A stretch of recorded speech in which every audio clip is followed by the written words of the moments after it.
Iya, ya, yang di BAP itu, tapi pada saat di BAP Tidak ada uang yang 48 juta itu secara sekaligus tidak ada. Jadi yang ada itu hanya biaya-biaya ritual itulah.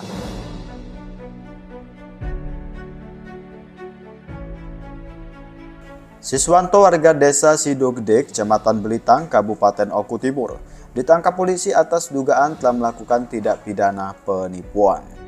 Siswanto ditangkap atas laporan polisi nomor LV-B garing 06 4 Romawi garing 2024 garing sek.blt.1 garing Oku garing Sumsel. Setelah Sudarwo 40 tahun warga desa Tambak Boyo, Kecamatan Buai Madang Timur, Kabupaten Oku Timur, melaporkan Siswanto ke Polsek Belitang 1 atas dugaan kasus penipuan.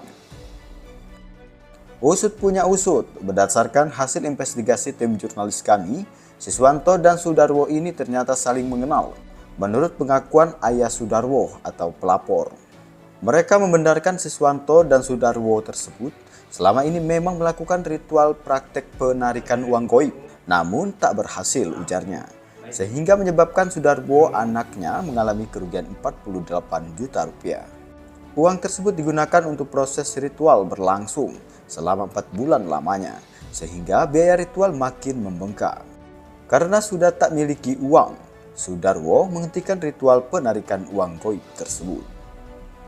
Karena Siswanto dianggap gagal untuk memenuhi hasrat Sudarwo untuk menjadi orang kaya secara instan.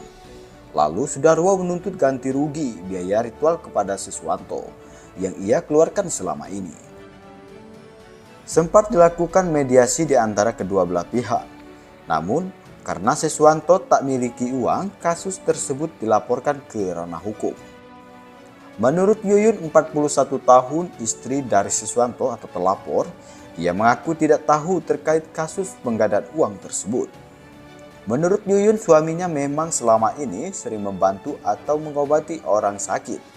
Namun itu pun tidak dipungut biaya, ujarnya. Menurut Yuyun, Sudarwo lah yang sering mengajak suaminya keluar selama ini. Terkait tuduhan penipuan, Yuyun pun tak mengerti dan mengaku tidak tahu apa-apa, terangnya. Yang masih menjadi pertanyaan, kemana saja uang sebesar 48 juta tersebut? Menurut pengakuan Yuyun, istri terlapor, dia tidak pernah menerima uang dari suaminya. Berdasarkan pengakuan terlapor, praktek penarikan uang goib dilakukan itu tepat di rumah keluarga Sudarwo. Siswanto mengaku saat pulang ritual dia tidak pernah membawa uang, terangnya. Uang tersebut menurut Siswanto ditaruh di dalam kamar tempat dirinya dan Sudarwo melakukan ritual itu sendiri, yaitu di rumah keluarga atau orang tua Sudarwo. Baik, Assalamualaikum warahmatullahi wabarakatuh. Selamat siang para sahabat Detik. Hari ini tepat tanggal 24 Mei 2024.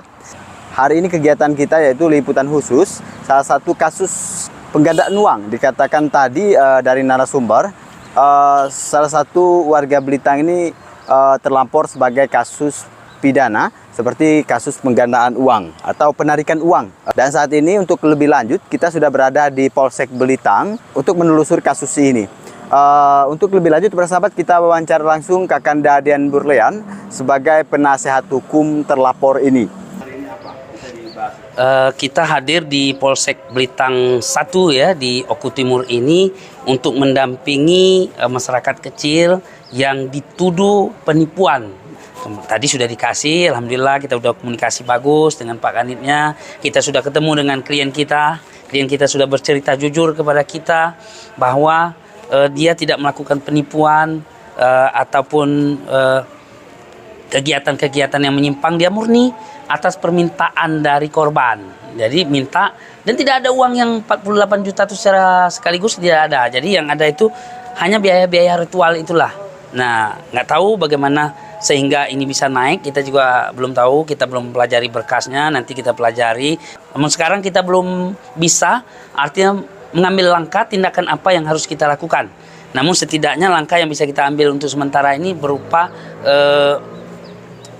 pendekatan persuasif kepada pihak korban supaya bisa terjadi restoratif justice, artinya penyelesaian perkara dengan mengembalikan kerugian. Nah, perlu kita jelaskan di sini, bukan berarti kita membela pelaku penipuan, bukan. Kita membela kebenarannya.